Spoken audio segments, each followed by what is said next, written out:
For 2 years, the bodies of black children had been found in the woods, then the rivers of Atlanta, Georgia. In all, more than 24 victims, most of them strangled.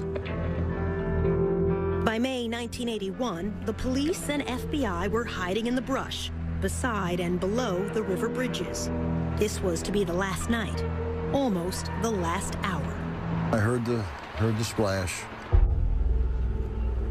Bob Campbell, a police recruit, jumped to his feet down beside the Chattahoochee River. I was really startled. It sounded like a body entering water. He looked up at the bridge. And I saw brake lights of a car come on. I saw red lights. The car started slowly moving away from me across the bridge. Campbell radioed the other team members up above him. I asked, did a car stop on the bridge? Because, I couldn't believe what I saw. And each person told me they didn't see it.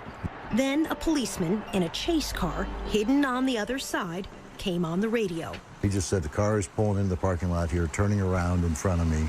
Started coming back across the bridge, coming back in my direction. This is that white station wagon. Police followed it and stopped it nearby. FBI agent Mike McComas rushed to the scene. The driver was standing by the highway. He was talking with the officers, saw a black male. He had on a baseball hat, had on glasses. The young man was Wayne Williams, about to turn 23. A self-anointed music talent scout who slept days and roamed the city at night. McComas invited Williams over to his car. He got in the car and I said, do you know why we're here? And he immediately said, yes, it's about the missing children. And that kind of stunned me, and I said, well, what do you know about that? And he goes, well, he said, I don't think that the various news agencies are covering it adequately, do you? 2 weeks later, this headline would break the news of that night on the bridge. Wayne Williams would be sent to prison to serve 2 life sentences for murder. At first glance, he hardly looks like a serial killer. Not much more than 5.5 feet tall, barely 150 pounds, now in his 50s and growing bald.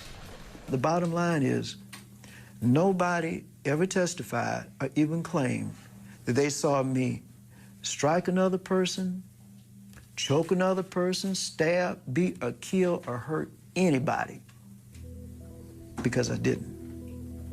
This is the first time Wayne Williams has talked on TV in at least a decade. Why do you think you were convicted? Fear. What do you mean?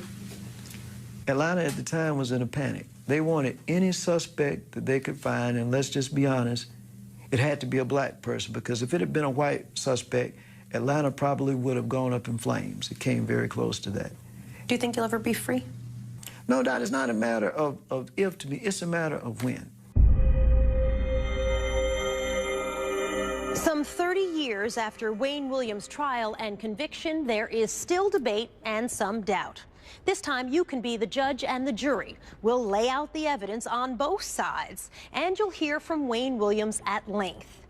Then we'll invite you to reach your own verdict: guilty, innocent, or a third choice, not proven. The first clue was found on a dead boy's tennis shoes. The victim was Eric Middlebrooks, his body left here in a rainy alley, a foster child who rode his bicycle away one night on an errand and was dead by dawn. Detective Bob Buffington saw something red stuck to Eric's tennis shoe. And I noticed in the flap of the edge of this shoe, this tuft of what to me appeared to be wool. And that was it. We could find no other evidence.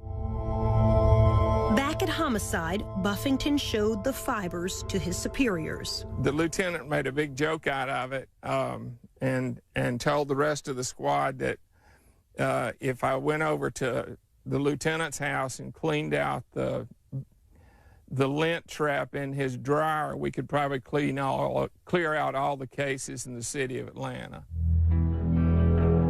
Still, Buffington sent the fibers to the state crime laboratory. A young forensic scientist, Larry Peterson, took a look.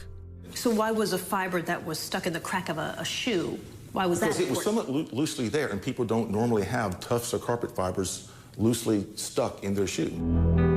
From those few thin threads, Peterson would begin to build a case to try to catch a killer. How many fibers across the board did you look at every day in this case, when the case really started getting busy? 100, 500, Well, 1,000? Literally, there's going to be hundreds, if not thousands of fibers there, depending upon the case. In the spring of 1980, no one wanted to believe a serial killer was loose in the city, even when Bob Buffington spotted a disturbing pattern. There had been a sharp increase in the number of children under the age of 14 who had been killed. When he told his boss at Homicide, the major threatened to transfer him. And I truly think that they were afraid that there would be a panic. It was this mother, after the loss of her 9-year-old son, who finally forced police to listen, but not until almost a year after her boy died. Camille Bell and her children lived in these project apartments, poor to the eye, but rich in mind and spirit. Yusef Bell was an honors student in the gifted program at school. On a warm October Sunday in 1979, he walked away on an errand to buy snuff for an elderly lady downstairs. He went barefooted in a pair of brown shorts.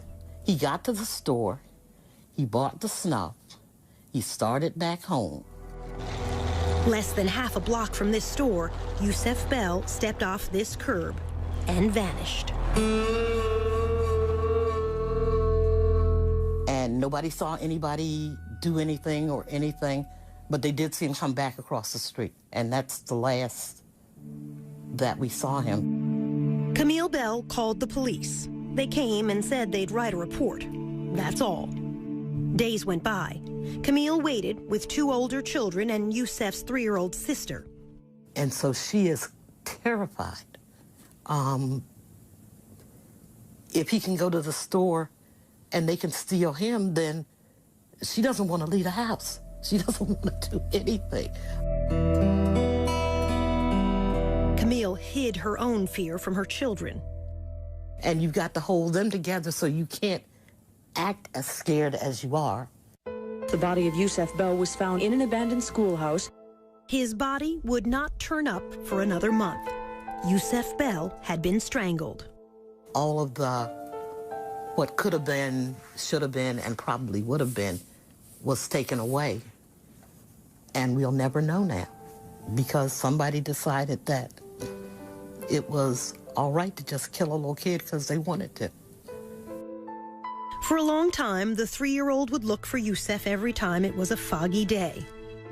And we'd go out into the fog, and she would go as far as she could into the fog. And I'd say, come back here. And she'd say, I got to go find my brother. And she said, the clouds came down, so Yusef can come down. The child, her mother said, had confused the fog with heaven.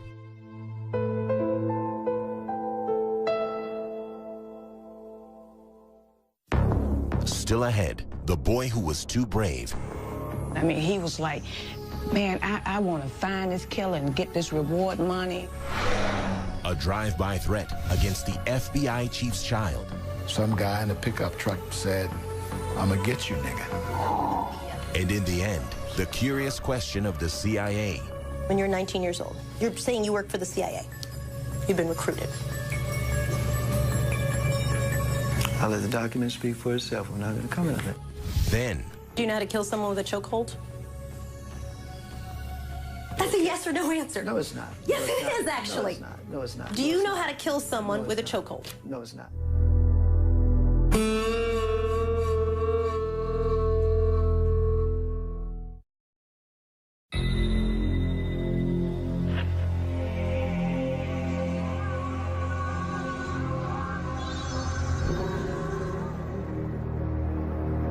In the spring of 1980, police were still reluctant to listen to Camille Bell. Children were dying on the streets of Atlanta in the daytime. Among them, Jeffrey Mathis, only 10. Like Yusef Bell, he walked down the street on an errand to this gas station to buy cigarettes for his mother. She never saw him again. What we had here was a predator, and what he was looking for was somebody who was cut off and hurt. And if you don't realize you're in trouble until you're in trouble, then you have no way of getting out. It would be another year before Jeffrey Mathis's body was found in a woods, miles from his home. His mother would join Camille Bell in forming a committee to confront the city's leaders. The reaction of the police was that we were overreacting and that there was no serial killer. Even though, by now, 6 black children were dead. 4 others were missing. Perhaps we were like distraught parents that really needed everyone's sympathy, but nobody needed to do anything. For years, it has been a dirty little secret among the press and the police. Deaths of blacks draw less attention than deaths of whites. Nobody cared. So you could have several killings go on, and if the people were poor, then no one discovered there was a serial killing. If you were black and poor, then really nobody looked, especially if you're black and poor and Southern. Police were slow to recognize these deaths were different. Many of the bodies were left in the woods, far from home, unlike most murder victims who are found where they fall. Unsolved murders of children is very rare. If a 9-year-old got killed, it was because somebody slapped him across the room, he hit his head, and he died. Police did not create a task force until a year after the first murders began. FBI profiler Roy Hazelwood came down to help. 3 detectives drove him around the city and turned into Jeffrey Mathis' neighborhood. As soon as we turned onto that street, everything stopped. The guy cutting the grass stopped.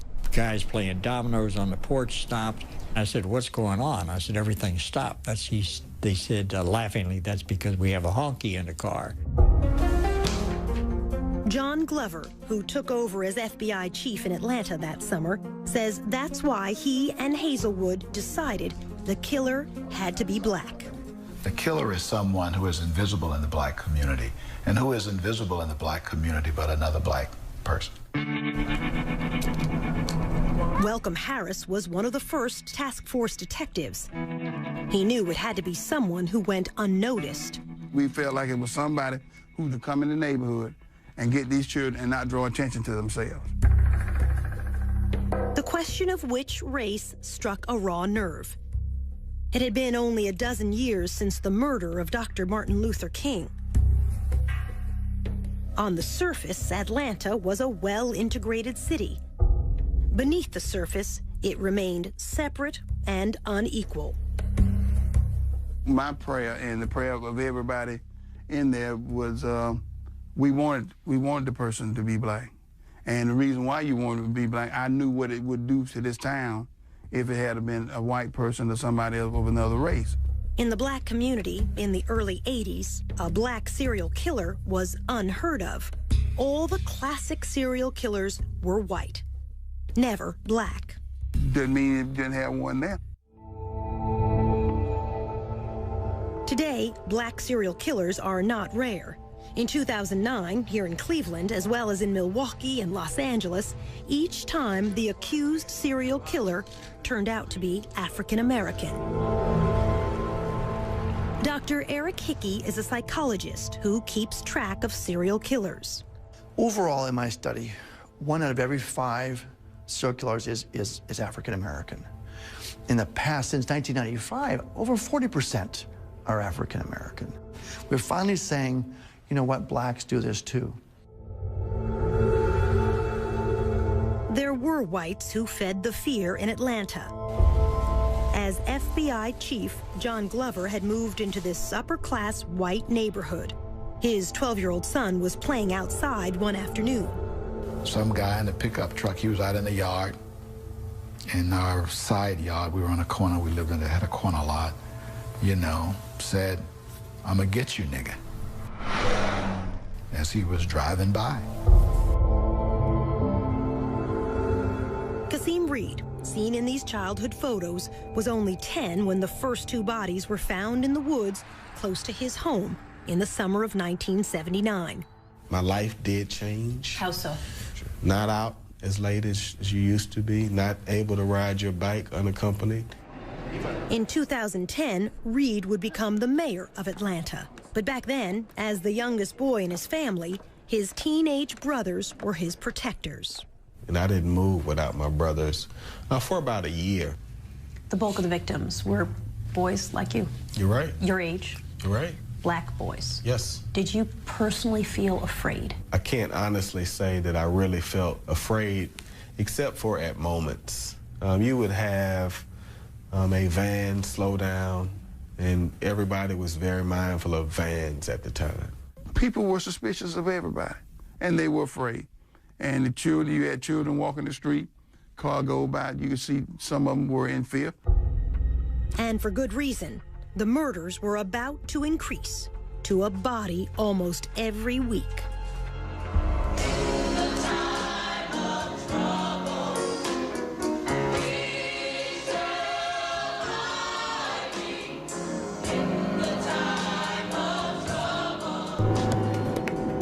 Coming up, a creature of the night. Being an ex-news reporter and all, you know, nighttime is me. That's the time I'm out most of the time. And a mystery within a mystery. He walked into the back of the studio and he had horrible scratches on his arms. And he said he had fallen into a bush.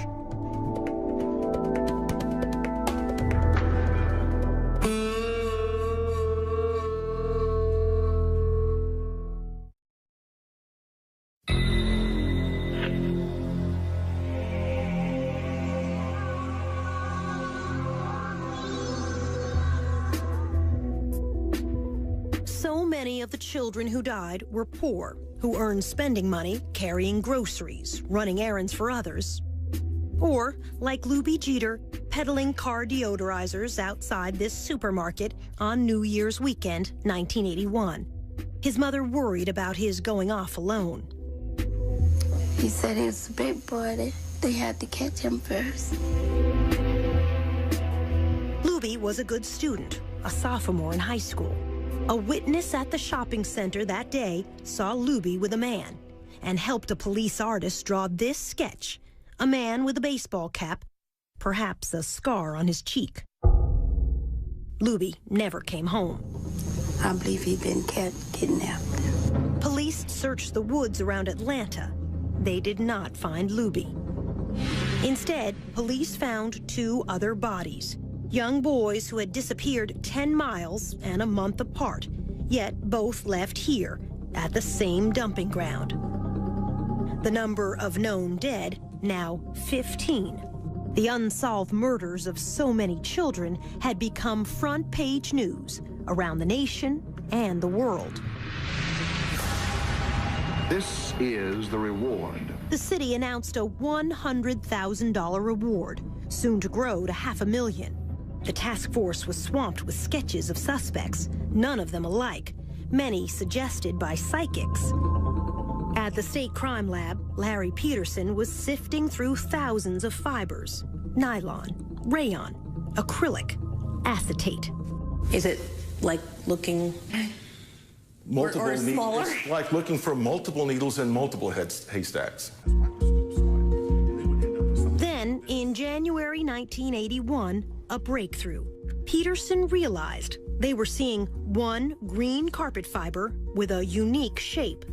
This is a cross-section of that fiber, magnified many times. This particular fiber had two very, very large lobes and one short lobe. The lobes are the three ends of the boomerang shape. The shape was the most distinctive feature of the fiber. He showed me a slide taken from another carpet. This is a single tuft from the carpet, cut in cross-section. Yeah, I can't tell that's green. That's enough. Even putting the tiny fibers under the microscope didn't help me. How can you tell what color this is? Because in this green carpet, because of that light green, it looks very whitish. The color seen microscopically is not going to be identical to what the overall carpet would be. Instead, an even more sophisticated microscope So let me just open this up. can separate colors to identify a specific fiber. We took another look. Oh, now you're talking. Now, Peterson knew what to look for.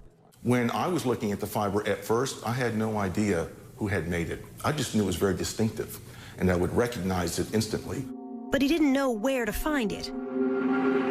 Wayne Williams was not yet on anyone's radar.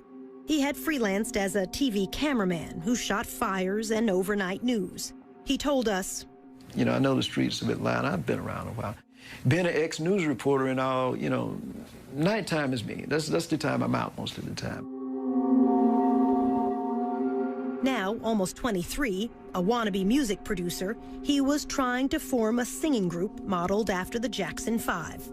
In fact, the afternoon Luby Jeter disappeared, Williams says this receipt shows he had an alibi, auditioning young singers from 4:30 to 8:30 that evening. The studio was a small demo studio. Kathy Andrews was co-owner of that studio. To my best recollection, he auditioned young kids for a group that never existed.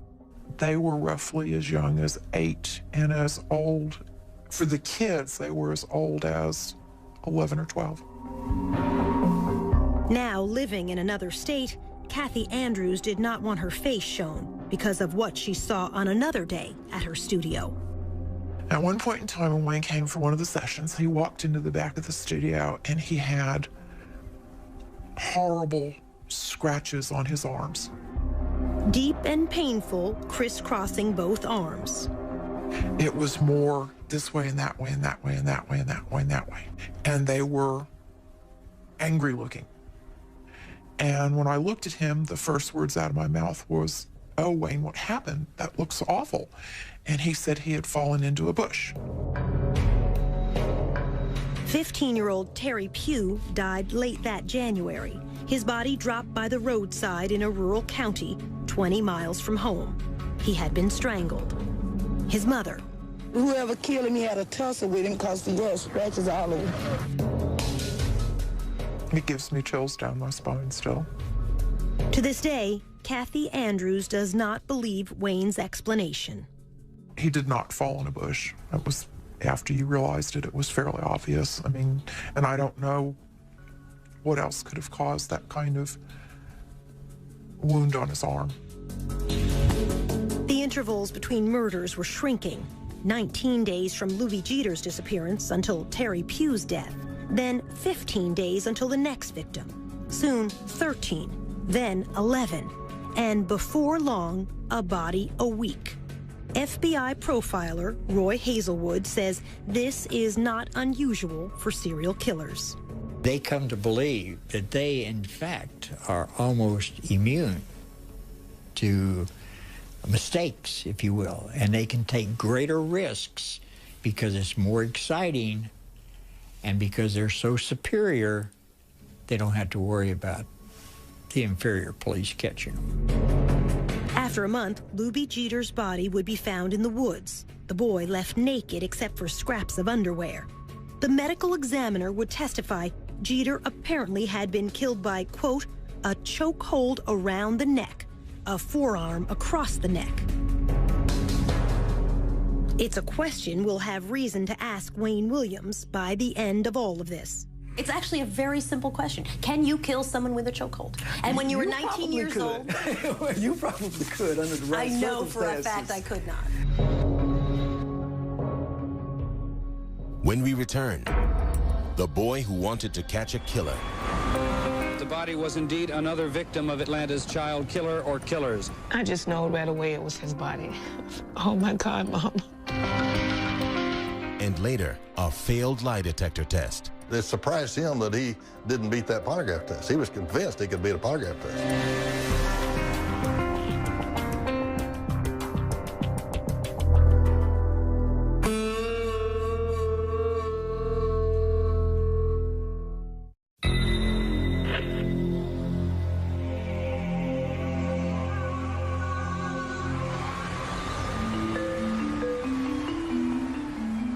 There's yet another twist in the missing and murdered children case. Atlanta is a city of frustrations and fears. As the number of missing and murdered children grows. That the body was indeed another victim of Atlanta's child killer or killers. We're told that the child... Patrick Baltazar was the kid who was convinced he could catch a killer.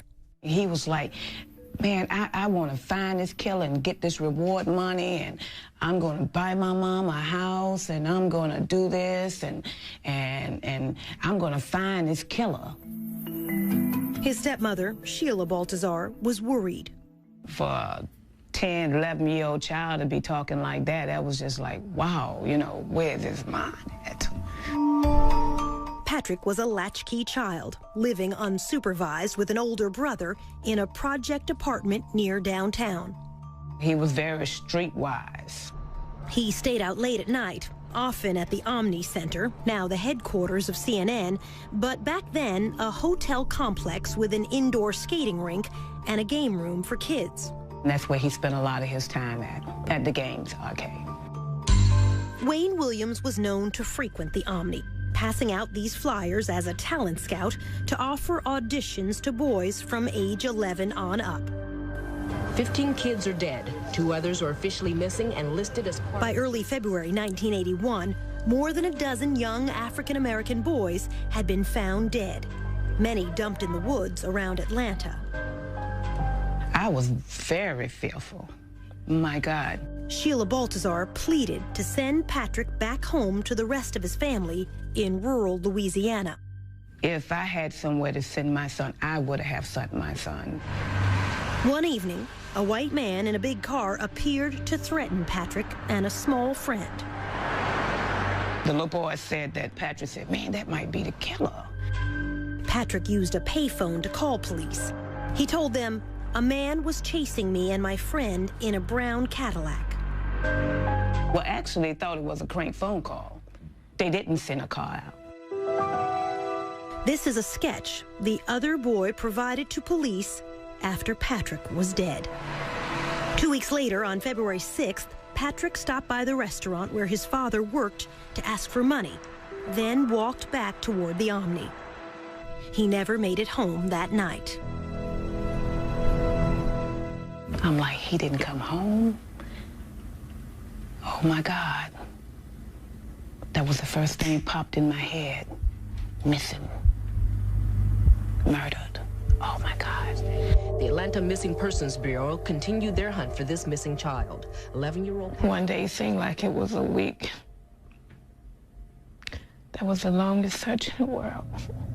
It was almost 2 p.m. when maintenance man Ishmael Strickland found the lifeless figure of a young black boy lying in some bushes. On the 7th day, a maintenance man spotted a body tossed down into the woods behind a parking lot at a suburban office complex. The bank was fairly steep. Medical examiner Joseph Burton had to hold on to a rope to get down to the scene. He had a ligature mark on his neck, like if somebody had a ligature and they were behind you or off to the side behind you, and they close their hands or fists together and pull the ligature, basically. In other words, killed from behind. Most likely, yes. All right, let me place another sample on this side. State Crime Lab scientist Larry Peterson attended the autopsy. I can recall at one autopsy pulling a fiber off of one of the victims. It was a green carpet fiber, and mounted the sample on the slide, went over and looked under the microscope and went, it's the same one. You knew right away. I knew right then. And it became apparent that the body was indeed another victim of Atlanta's child killer or killers. Again, local television carried these pictures live from the crime scene. As it was studied, it became apparent it was one of the 3 children listed as missing.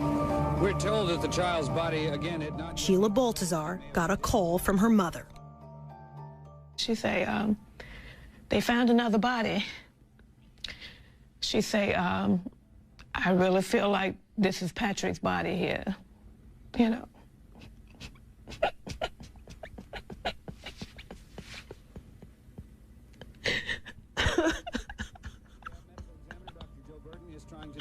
Oh my God. But if he is one of the 3 missing children, the chances are strong that he was 11-year-old Patrick Baltazar, who disappeared 1 week. Mrs. Baltazar and her husband went to the funeral home to identify their child. They told me he had struggled you know, for his life. And seeing the print, this, you know, the rope print across his neck, all the way around the front.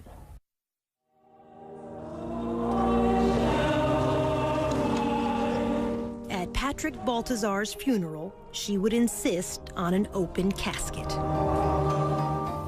I just wanted the world to see that this child could have been anybody's child.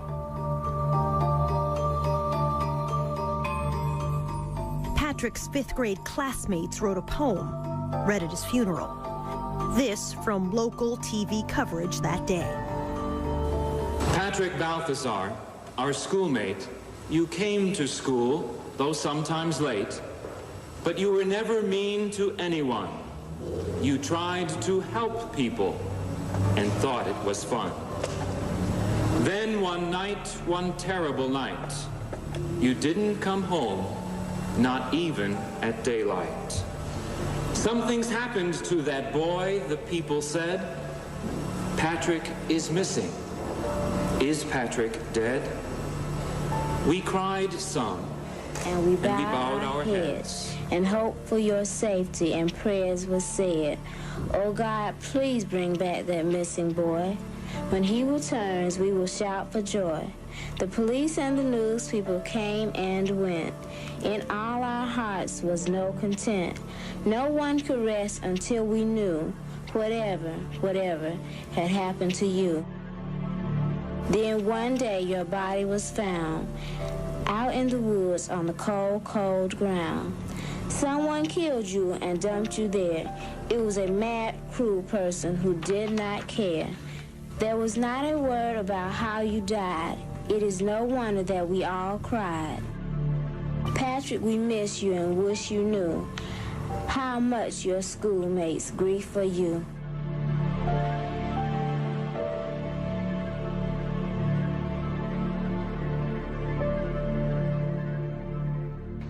Just ahead, the Klan under suspicion. It was an entire family of brothers that were involved in the Klan. And then a disappearing nylon cord.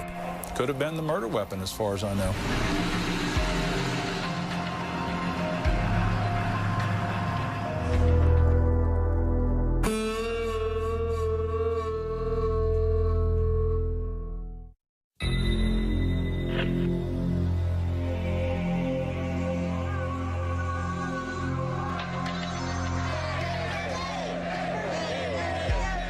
In February 1981, a troublesome tip reached the police. A man involved in the Ku Klux Klan could be Atlanta's serial killer. Atlanta was about to explode, and here was information potentially that the Klan could have been doing this. Bob Ingram with the GBI, Georgia's Bureau of Investigation, got the case. It was an entire family of brothers that were involved in the Klan that were the focus of this particular intelligence information. An informant said one brother had threatened Luby Jeter, the child found dead only weeks before. The Klan associate lived here on a dead-end street in the railroad town of Mountain View, on the outskirts of Atlanta. We're tapping telephones. We heard a lot of rhetoric. We heard a lot of racial slurs. On one wiretap, the detectives heard this said, "Go find you another little kid." The GBI followed the four brothers for almost 2 months. These family members were under surveillance at that time, physical surveillance, where we had an eyeball on them. In those 2 months, 6 more black youths would disappear and die. Detectives saw nothing to link the Klan to them. If somebody was in there with a van or 2 or 3 men who, you know, to grab somebody and dump them in the back of a van, people would have noticed if they were white. The brothers were called in. They took lie detector tests and passed. They were polygraphed and cleared as to their involvement in the killing of Atlanta's children. Clearing the Klan didn't stop the murders. JoJo Bell was one of the victims who vanished during the surveillance. He used to hang out at this seafood carryout place. Manager Richard Harp. You come here and do anything, I'll give him $1 or $2. Just long enough he get money to go to show or get money to buy stuff at the store or something like that. JoJo Bell, unrelated to Yusef Bell, came by Captain Pegg's one last time. About 3:30, 4 o'clock Monday, he came by and stuck his head in the door. He said, "Richard, I'm going to shoot basketball. I'll see you later." Throwed his hand up, went on up to speak. To a schoolyard basketball court like this. This witness, Eugene Laster, knew JoJo and saw him leave the game. He said JoJo left in a station wagon that looked like this. Laster testified he got in the car, got in Wayne's car. In court, Laster would identify Wayne Williams as the driver. Eugene Laster. Okay. He's pretty much an eyewitness. Said that you gave a ride to JoJo Bell in your station wagon. Okay. Did you? No, I did not. You never gave a ride to JoJo Bell? No, I did not. Williams did not deny he was the driver. He instead insisted his passenger had to be someone else. JoJo Bell was never to be seen again. But it would be horrendous if another child dies, period. A week later, Sammy Davis Jr. and Frank Sinatra came to Atlanta for a concert to benefit the children. The photographer up on stage, that's Wayne's father, Homer Williams, with the black newspaper, Atlanta World. How come you got no tuxedo on there? You're going to come up here on the stage looking like that there. Backstage with Sammy Davis Jr. in a photo which made the front page, that's future Mayor Kasim Reed. I remember that. It was so cool meeting Frank Sinatra. As a young child, Reed would help the volunteers searching Atlanta's woods every Saturday. We literally would walk through wooded areas, chaperone, and we would walk for a period of time until about an hour before nightfall. But now, a new twist in the murders. Patrick Baltazar, the 20th victim, would be the last child to turn up in a wooded area. A day or two later, an official would tell reporters fibers and dog hairs were being collected from the victim's clothing. The next child to die would be found in a river, wearing nothing but underpants. Fewer clues now for Larry Peterson. We're talking maybe a dozen or dozens of fibers as opposed to hundreds or potentially 1,000 fibers. The 13-year-old victim was found beneath this bridge over the South River in Atlanta's suburbs. A driver crossing that bridge earlier in the week saw a man leaning over the railing. It turned out to be the same afternoon JoJo Bell disappeared. At trial, the witness said the man was Wayne Williams. JoJo's body would not be found for 7 more weeks, until Easter Sunday. It had floated far down the South River, almost into another county. He also had nothing on but underwear, basically. Medical examiner Joseph Burton went out in a boat to retrieve the boy. We've got the body wrapped in a sheet on one with the shirt off. Dr. Burton ruled both JoJo and the other boy found in the river had been asphyxiated. We didn't have any history of either one of these boys swimming in the South River in their underwear. Other bodies were now washing up in the Chattahoochee River to the west and the north of Atlanta. 5 victims in that river in the next 6 weeks. I said, you know, if I was doing that, I'd be throwing them off the bridge. FBI agent Mike McComas grew up along a river in Tennessee. He knew if something were to float on downstream, it had to be dropped in the middle of a river. McComas suggested the bridge stakeouts. We looked at remote places, dark places. We believed it would be at nighttime as opposed to daytime. The FBI and police began night watches at 14 bridges over the Chattahoochee and South Rivers. The stakeouts were to last 4 weeks. Nothing until the very end. We, at that point, were ready for that to be our last night. and Wayne Williams showed up that night. Just before 3 a.m., the station wagon drove onto the bridge. Had he waited a couple more hours, we might not have been there. Otherwise, we would have missed him.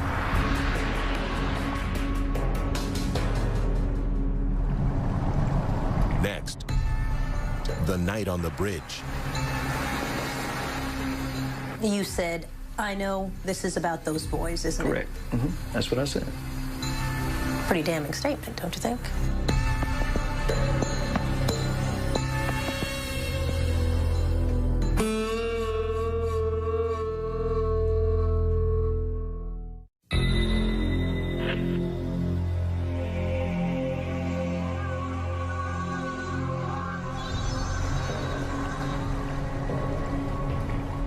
That night on the bridge, Wayne Williams says police made him the scapegoat because he was black. Soledad, when this case happened, if those police had arrested a white man, Atlanta would have erupted, as well as several major cities. You possibly would have had another race war. No, said the FBI chief. On the Atlanta Police Department side, they were looking for a white guy. So why would all of a sudden the black guy be considered a scapegoat? Williams disputes almost everything police witnesses said about that night. What happened that night on the bridge? Okay, in the first place, and I'm not being facetious, but nothing happened on the bridge. That's the whole misconception. As he tells it, there was no splash. He never stopped and didn't turn around. So you never stopped on the bridge? No, I didn't. You didn't throw trash? No. You didn't throw anything? No, I did not. You didn't throw a body? Definitely not a body, no. His story. I crossed the bridge. I turned off briefly after I crossed the bridge at what I called a liquor store. Williams said he pulled into the parking lot only to look up the phone number of a singer he was trying to locate at that hour. I turned back on the highway. I went to a Starvey Marvin store. I used the telephone, and I came back. The call didn't go through. I got some recording, this number's not in service, and I said, well, this is a prank. This is the closest thing to an address he had for the singer he said was Cheryl Johnson. The FBI looked hard and could never find her. It says to me that Cheryl Johnson didn't exist and he made it up. Williams says only after that call from a gas station did he turn around to cross back over the bridge again. Police would stop him moments later. You said, I know this is about those boys, isn't it? Correct. Mm-hmm. That's what I said. Pretty damning statement, don't you think? No, I mean, the perception in Atlanta was, at the time, kids were missing, and I think, if I'm not mistaken, the perception was a lot of young males were missing, and that's what I asked myself, this is about those kids, the boys or something like that, isn't it? Remember what FBI agent Mike McComas said he saw when he got to the scene? Saw a black male. He had on a baseball hat. This is the sketch provided by the witness who saw Luby Jeter talking to a man the day Luby disappeared and died. McComas had never seen this until we came back to show it to him nearly 30 years later. This is a real strong resemblance to the person that I talked to, Wayne Williams. He had on a baseball cap. His hair was in an afro, so this just looks like him. Williams agreed to let McComas search his station wagon. On the floor, in the front of the back seat, he saw... There was a nylon cord.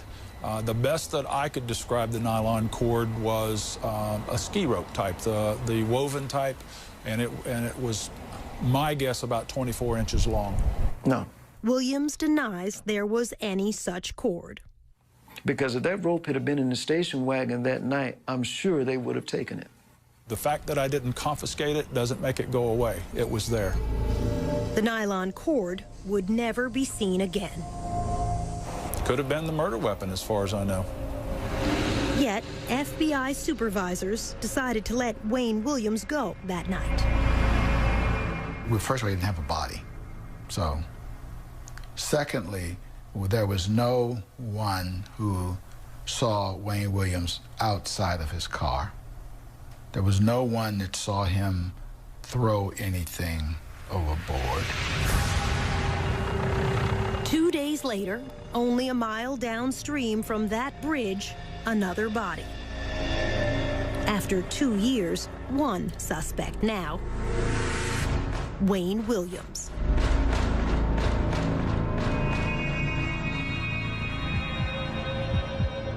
When we come back, the lie detector test. It surprised him that he didn't beat that polygraph test. He was convinced he could beat a polygraph test. I said some reaction like, I'll be darned. You're the guy we've been looking for 2 years.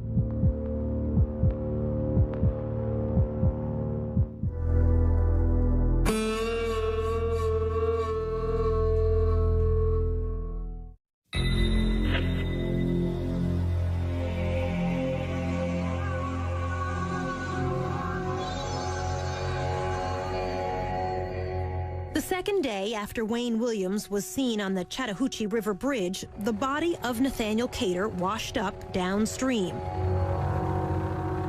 He was a down-on-his-luck drunk, 28 years old, but small, weighing under 150 pounds. Again, the medical examiner said Cater could have been killed, quote, with a chokehold, trapping the neck in the crook of the arm. His would be the last body found in the Atlanta murders, the 27th male victim.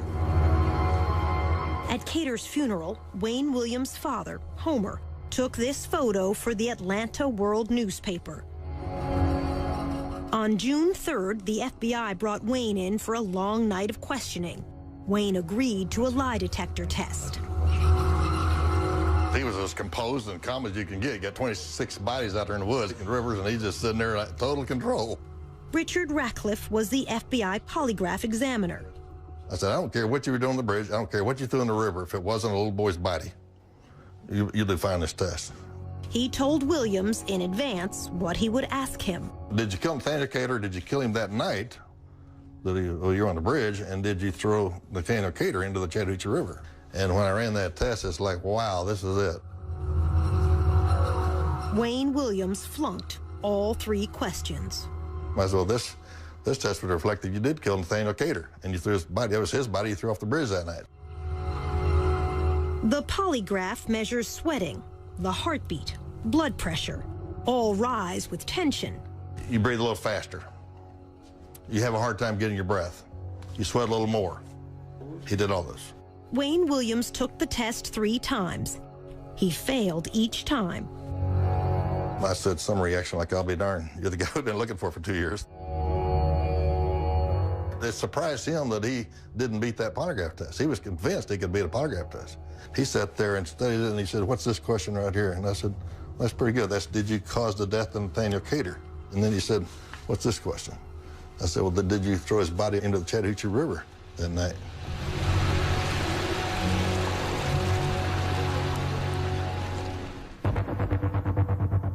With the media waiting outside the FBI, the mayor's spokesman, Angelo Fuster, was called in to handle the press. And in comes Homer Williams. Fuster asked Homer, a press photographer, why he was inside the building, trying to get a scoop on the suspect. And he said, no, that's my son. And I thought, oh, geez. Homer told Fuster. They detained him and impounded my car for littering. They detained him for littering, is what he said. And I said, that doesn't sound right. This is at night. And I said, littering? He said, yeah, he was driving over this bridge and he stopped to throw some garbage and boy, they rushed him and stopped him. And at that point I said to him, Homer, I don't think you need to talk to me anymore. We asked Wayne Williams about throwing garbage off the bridge. He denied his father ever said that. Your father said you stopped to get rid of some trash. No, my father never said that. I never said that, and my father never said it. While father and son were inside the FBI, evidence technicians were combing the Williams home. The FBI's top fiber expert, Harold Dedman, led the search. In Wayne's bedroom, he took clippings from a purple bedspread and from a yellow blanket. The yellow blanket was located under Wayne Williams' bed. On the floor, a green carpet. This is a blow-up of those carpet fibers. They're the only company to produce a fiber like this. But Larry Peterson was still in the dark. I had no idea there was a bridge incident. He had been called to the FBI office to help search this station wagon, but not told why. Then he spotted FBI techs returning from their search, and so he went out to the home to snip fibers for himself. Saw the green carpet. Did you feel this is it? You know, I really didn't. Because it was a middle-class home, a young man living with his parents. But Peterson thought, I'm going to run these back to the lab and just look. I started with the green carpet. Once I put that sample under the microscope, I mean, I knew instantly that that was it. You knew that they had the killer. I knew that was it. And I had made hundreds and hundreds of comparisons to carpeting and various suspects and environments before, and nothing was even close until that night. Did you stand up from your microscope and scream, "Hallelujah, we've caught the guy"? I really did just want to say, oh my God. Still, Wayne Williams was allowed to go home that night. And I make a couple of other errands, so I was in the area, and I just decided. In the morning, Wayne Williams called in reporters and TV crews, who agreed not to show his face. He asked what was dropped in the river. Nothing. He acknowledged he failed a lie detector test. Then, asked about the victims, Wayne Williams said this. Some of these kids are in places they don't have no business being at certain times of the day and night. Some of them don't have no kind of home supervision, and they're just running around in the streets wild. And I'm saying, when you're doing that, that's not giving anybody a license to kill, but you're opening yourself up for all kinds of things. We asked Wayne what he meant. When you say, that's not giving anybody a license to kill, but you're opening yourself up for all kinds of things. My point is very simple. All right, if you're out roaming the streets, like not all of these, but some of these victims were, you put yourself in a position for bad things to happen. For days, the district attorney was reluctant to take Wayne Williams to court based on fibers alone. While he hesitated, the FBI, police, and media all kept a watch on Wayne.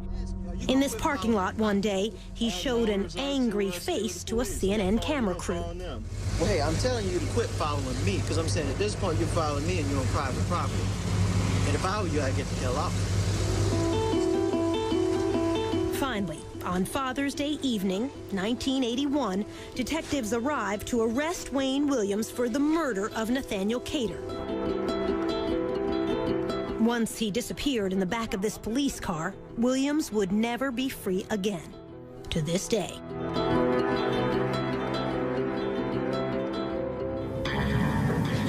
Ahead, the trial and a blow-up on the witness stand.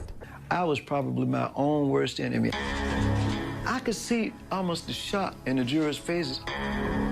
When he said, "You want the real Wayne Williams, you've got him," I think the jury understood that.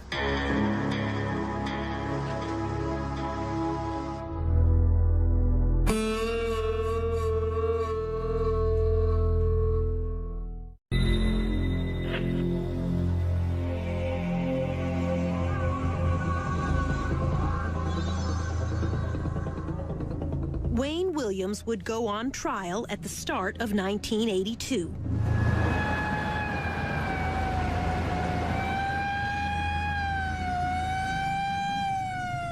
Testimony would last almost 2 months. It would be a trial like no other before. A case built on fibers, no fingerprints, no murder weapon, no apparent motive. Now remember, you're one of the jurors. 3 choices: guilty, innocent, or simply not proven. This time, the verdict's yours. Mary Welcome was Wayne Williams' defense attorney. Good morning. Good morning. How are you? This was her first murder trial. What was he like when you met him? A most unlikely killer. Yeah? Why? Because he just didn't appear to be the kind of person that could strangle anyone or have the strength to. To her, Wayne Williams seemed gentle, childlike. One day I left him in jail. I said, Wayne, is there anything I can bring? Would you like anything? He said, would you bring me some bubble gum? Williams was charged with and tried for only 2 murders, Nathaniel Cater and Jimmy Payne, both adults found in the same area of the Chattahoochee River. Cater's body was nude, but his hair was caked with mud. Digging through that silt, I was able to recover dog hair and fibers that were close to his scalp. The dog hair was consistent with Sheba, the Wayne Williams family dog. In Cater's hair was one of those unusual green carpet fibers. Under a microscope, Peterson could see the boomerang shape, just like those in the Williams family carpet. This is an actual piece of that carpet, which the FBI's Harold Dedman said was quite rare. It's got an unusual carpet fiber. It was manufactured for a limited amount of time. It was a 10-year-old carpet. On Jimmy Payne, the other victim, Dedman found yellow rayon fibers stuck to his cotton shorts, fibers consistent with the blanket under Wayne's bed. I personally took the cutting from the yellow blanket that was under the bed. This evidence slide contains the yellow blanket fibers that Dedman clipped that night, magnified by our own video camera. But when Larry Peterson had returned that June for a second search a couple weeks later, There was no yellow blanket to be found that I could find. There are a lot of things in your case that disappeared. Mm-hmm. You had a lot of disappearances. Mm-hmm. Yellow blanket Yes. disappeared. In the first place, there was never a yellow blanket. There were fibers of a yellow blanket. There were fibers alleged to have come from a yellow blanket. Nobody's been able to produce a yellow blanket because, quite simply, and I'm just being very blunt with you, there was no yellow blanket. Or maybe you got rid of it in between the first time they searched and when they come back. It seems like to me, if I were a police officer, I would have confiscated the blanket too. It doesn't make sense. the prosecution was allowed to bring in 10 other deaths. Among them, Patrick Baltazar, Eric Middlebrooks, JoJo Bell, to try to show a pattern. This is a chart showing fibers that were recovered from the body of Patrick Baltazar. Fibers consistent with that blanket, with Wayne Williams' bedspread, the green carpet, hair from Wayne's dog, plus a leather jacket. The jacket was, as I recall, was hanging in his closet. And, Dedman told the jury, 2 human hairs were found inside Patrick Baltazar's shirt. These 2 hairs were consistent with originating from Williams. Then there was Eric Middlebrooks, and the fibers stuck to his tennis shoe. This is a blow-up of those red fibers. The same kind were in a car Williams was driving that year. This puts Middlebrooks both in the interior and of the 79 Ford and the trunk of the 79 Ford. Did you ever meet any of the young men who were victims? No, I did not. Never met them once? No. Not once? No. It's incalculable, the odds that it's not, that they were not in contact with him in his environment. The fiber evidence is your biggest obstacle.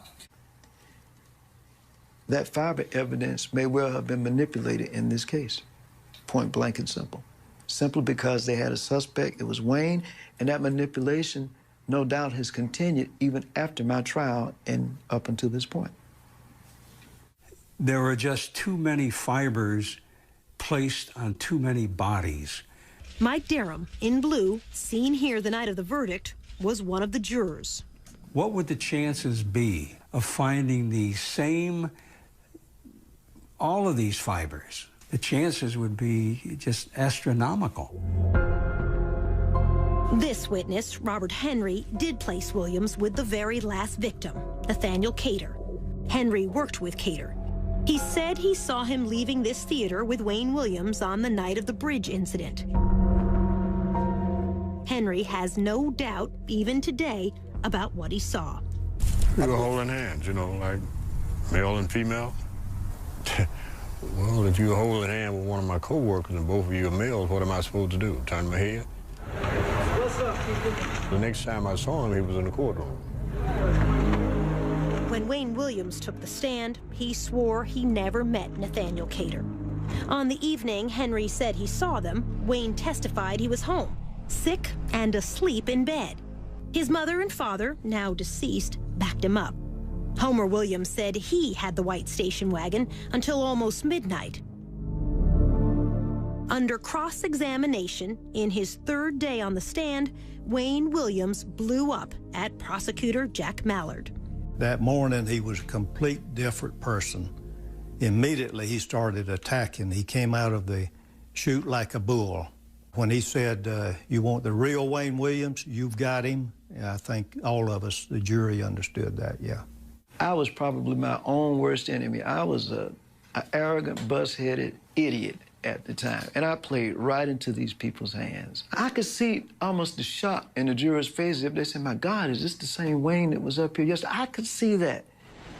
Patrick Baltazar's stepmother was watching in court that day. I'm like, this man gotta be crazy. This man, I mean, it's like he's saying, you know, yeah, I killed him, but you better prove it. You know, can you prove it? He was doing everything he can to outsmart everybody. And it was like, I did it, but can you prove I did it? Camille Bell, Yusef's mother, believed Wayne to be innocent. She feels that last day on the witness stand convicted him. And then when he flared off, then they were ready to say, well, okay, so he does have fire. When you got angry with the prosecutor, you said, you're a drop shot. I called him a drop shot. What's a drop shot? What's that mean? Quite simply, in our vernacular, a drop shot is a guy who's not worth much of anything. You know, just drop him and shoot him and get him out of the way. In other words, you're useless. We reminded Wayne that he also called poor black children on the streets the same thing, drop shots. That does not make me a murderer simply because I said somebody is a drop shot or because I called him a drop shot. That does not make Wayne Williams a murderer because I said somebody is a street urchin. You know, come on, we're talking about murder. The fact is, I didn't kill anybody. The jury didn't come back until late the second evening. The verdict, guilty, on both counts of murdering the two adults, Cater and Payne. Wayne Williams was sentenced to serve 2 life terms. People only wanted to look at the negative side because they wanted in their heart for this case to be over and for Wayne to be the Atlanta monster. They wanted closure at any cost. Leaving court, Homer Williams walked by the prosecutor's table. He looked at us and called us sons of bitches. Still to come, no verdict in the deaths of any of the children. Even if it takes 30 trials, I don't care. You know, prove it.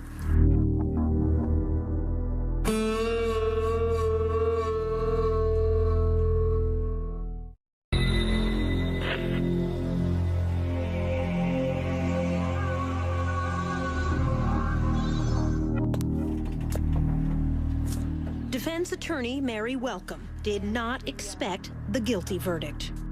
I was crestfallen. So why do you think the jury convicted him? Because he might have been guilty. Because he might have been. During the trial, medical examiner Robert Stivers told the jury there had been very few strangulations of black males in the years before these murders began, and none at all with bodies left in rivers or by the roadside since that night Wayne Williams was stopped leaving this bridge. They were convinced that the crimes had stopped because Wayne had been arrested. And I think what happened is people stopped looking and stopped counting. Murders have continued in Atlanta.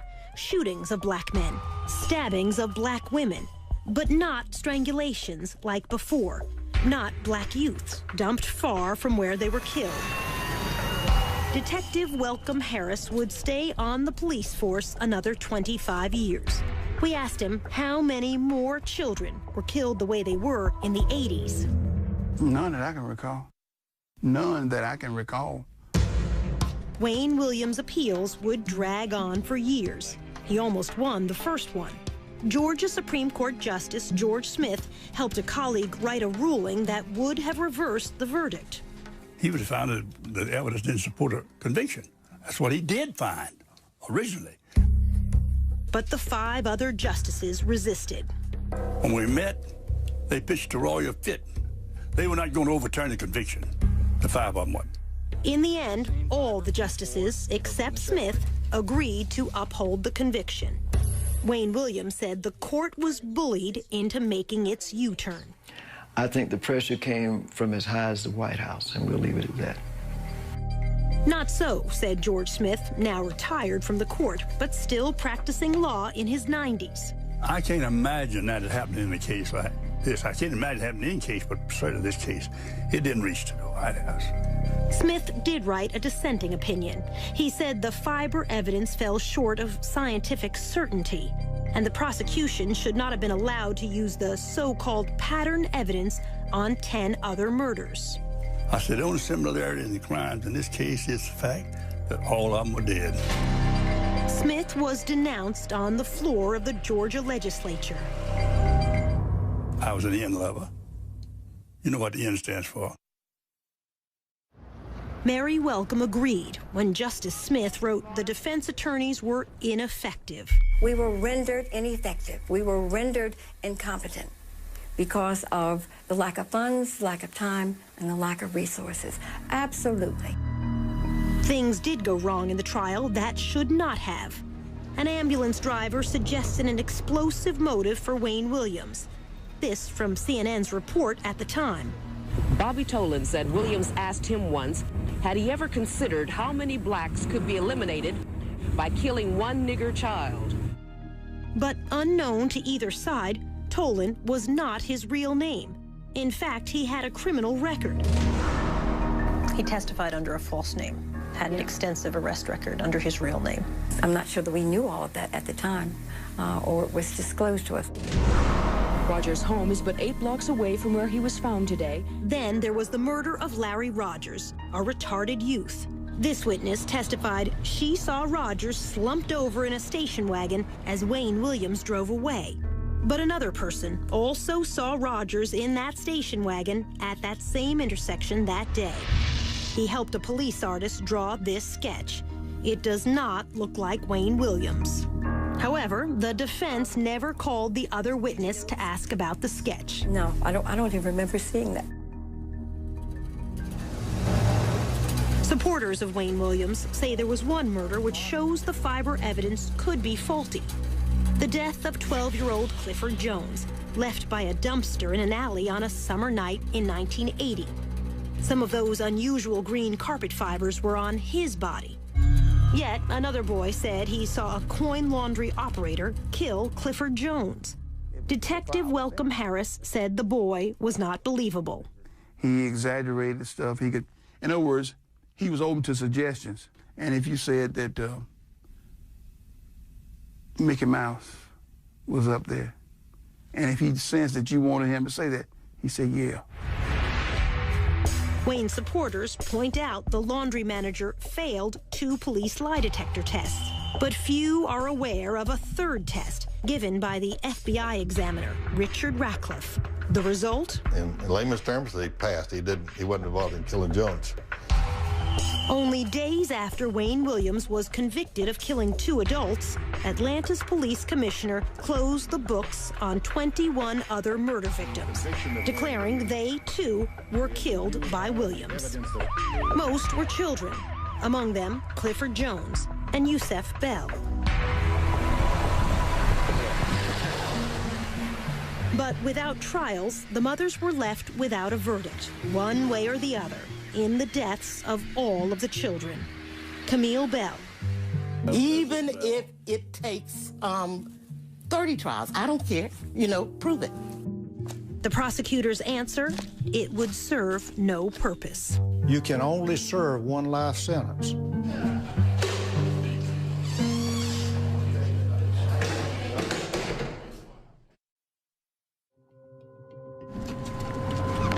Just ahead, a new alibi that backfires. He was out that night, no question in my mind. He was not at home. He was out and about. And after all these years, new DNA evidence. Then it probably would exclude 98% or so of the people in the world.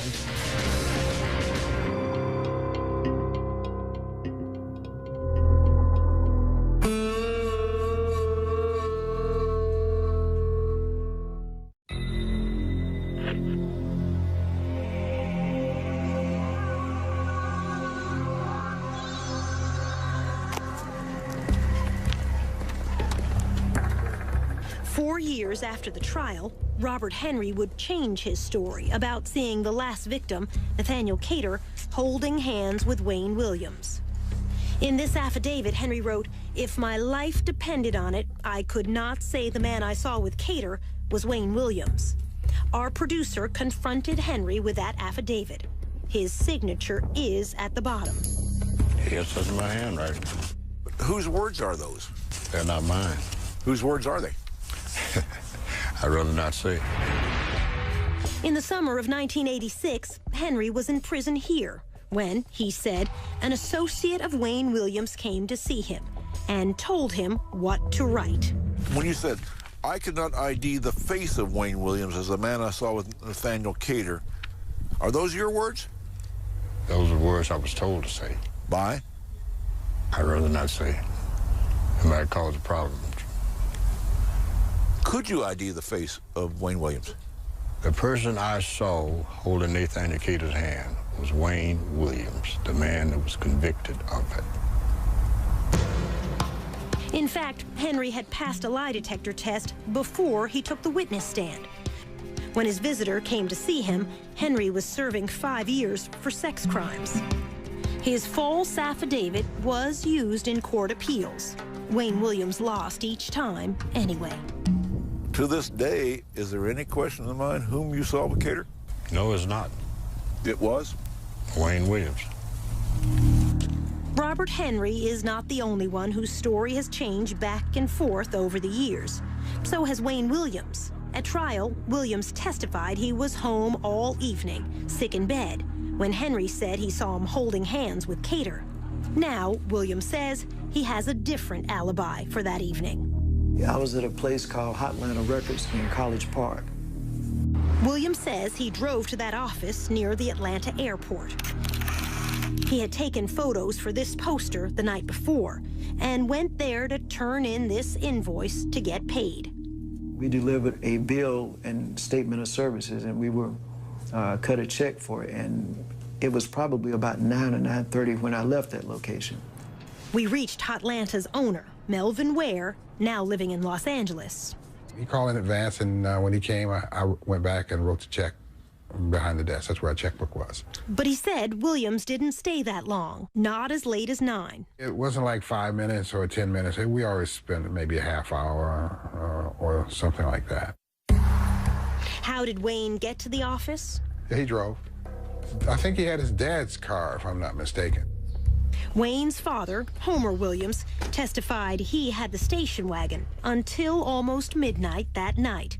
But Chet Detlinger, an investigator for the defense, said Wayne told him long ago this was a lie. All he told me was he had the car, his daddy didn't have the car. Wayne said, but I had the vehicle, and I didn't want to corrupt my dad's testimony in the eyes of the jury, so I lied about it and said I didn't have it on the stand. What makes this important is what time Robert Henry says he saw Wayne and Nathaniel Cater together. It was about 9:15 or 9:30. It was on Lucky and Forsyth Street, downtown Atlanta.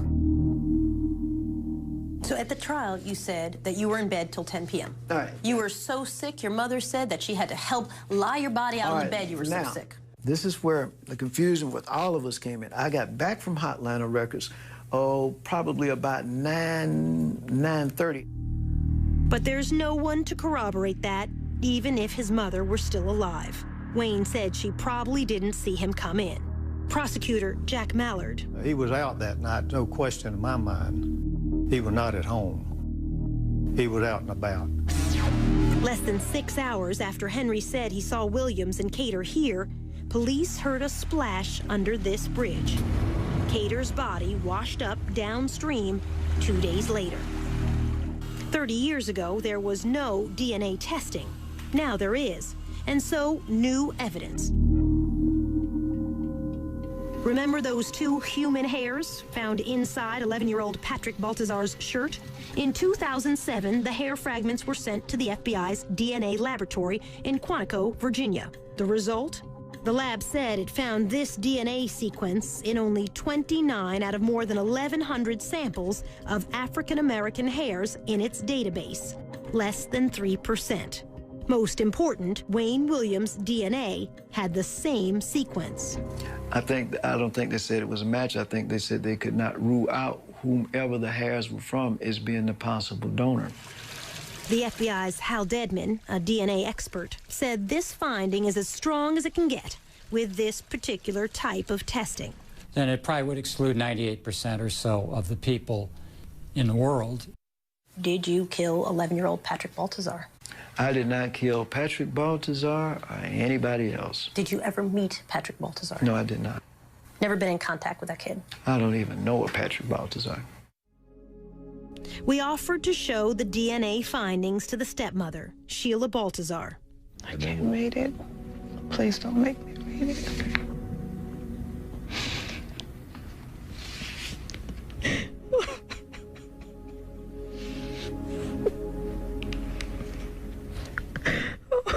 Oh my God. So we told her what the FBI report said. Wayne Williams cannot be excluded as the source of those two hairs. She listened. Then this. Without a shadow of a doubt, I really in my heart believe that Wayne Williams killed Patrick Baltazar.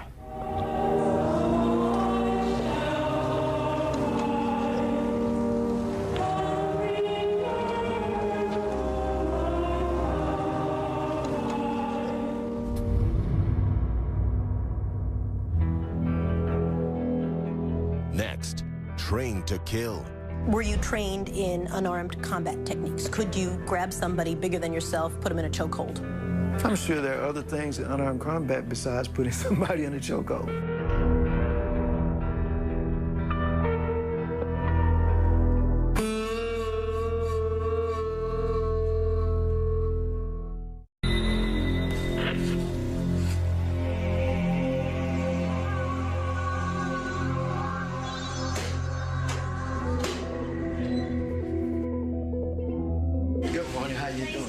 When we returned to prison for our final interview with Wayne Williams, we had one question he was not expecting.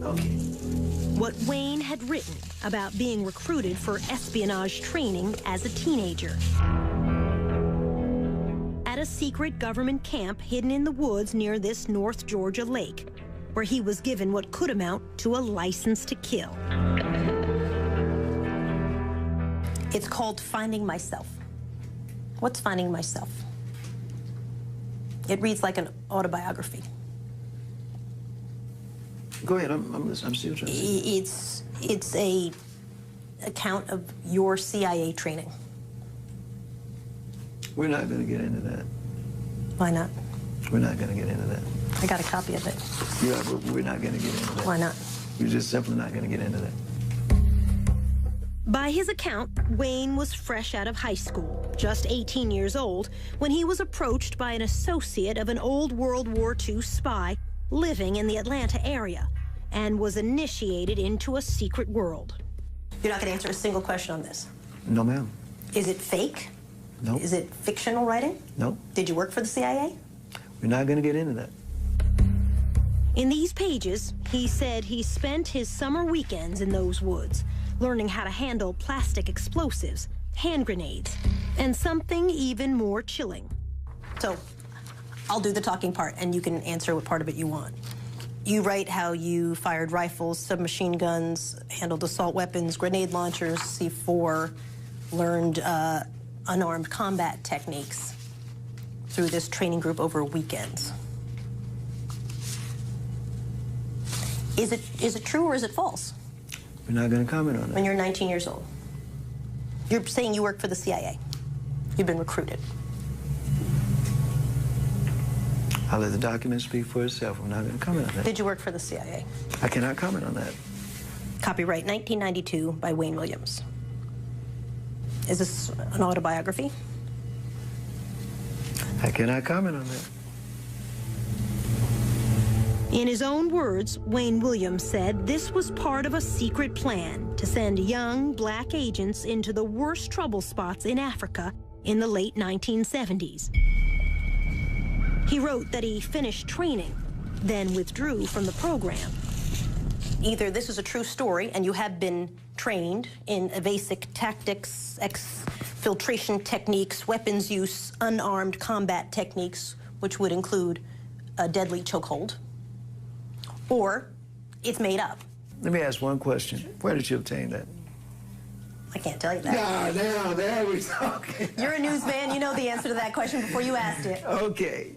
All right. I will say Is it true? I mean, it's got your name on it. I will say this. Were you trained in unarmed combat techniques? Could you grab somebody bigger than yourself, put them in a chokehold? Because that's what that is. I'm sure there are other things in unarmed combat besides putting somebody in a chokehold. But when I talk to the military experts and I say to them, what exactly does that mean? That's one of the things on their list. Top 2 things, by the way. I wouldn't doubt that. So, are you trained in that or not? Let me say this. I'm asking such straightforward questions. I understand that. But again, I ask you to understand my position on this. Let's say that were true, that were the case, or let's just say that I had some experiences that I do not want to comment on today for reasons that the document says, okay? The fact is, what does that have to do with the situation today? Everything. You tell me. It has everything to do with it. Listen. A big part of the conversation when I talked to your lawyers was, could Wayne Williams grab somebody? Did he have the strength? Look how, he's not a big guy. Could he grab someone in a unarmed combat technique and kill them? And your attorneys would say to me, you met him, he's not a big guy. So if you're telling me that, yes, in fact, I was trained by the CIA, which is basically what this document says in a nutshell, on the weekends when I was a teenager, and I am trained in the chokehold technique. That's one thing. If you're telling me that, no, that never happened, but you're writing a long fantasy about being trained for the CIA in weaponry and the chokehold technique, that takes it a whole other direction. Remember, doctors said at least 2 of the victims, and perhaps more, were probably killed by chokeholds. Do you know how to kill someone with a chokehold? That's a straightforward question, isn't it? Because I can answer that. My answer would be no, sir, I do not know. Do you know how to answer? What's your answer to that? Let me say something about that. That's a yes or no answer. No, it's not. Yes, it is, actually. No, it's not. Not until the very end of our prison interview did we come close to a real answer. It's actually a very simple question. Can you kill someone with a chokehold? And when you were 19 years old... You probably could under the right circumstances. I know for a fact I could not. I know you're being facetious, but I know for a fact I could not. You don't know. But were you trained as a teenager to do that? Because that's what you're writing in this. And I get CIA, you don't want to talk about it. It's all off the record. Let me state this for the record. Okay. I think in the paper that you have, and I will say this, that it says that there was contact with a certain program.